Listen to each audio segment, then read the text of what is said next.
সঙ্গে কোনো মানুষের কাছে মানুষের সঙ্গে আমার সঙ্গে তুলনা করো না। আমার আল্লাহ রাব্বুল আলামিন বলেন গোলাম শোনো, আমার আল্লাহ পাক বলেন ওয়া বিল ইয়াউমিল আখির, এরপরে পরকালের উপর বিশ্বাস করো।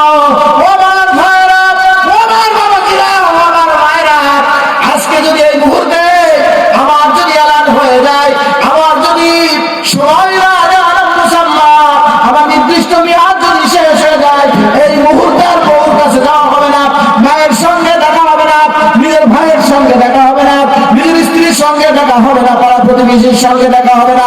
আমার আল্লাহ যদি এলান দিয়ে দেয় আর তোর সময় নাই, সময় নাই, সময় নাই, এই মুহূর্তে আমি আর আপনি লাশ হয়ে যেতে পারি।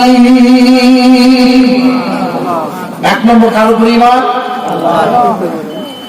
আর পরকালের পরিমাণ। পরকাল বলতে কি? পরকালটা হলো কবর থেকেই শুরু।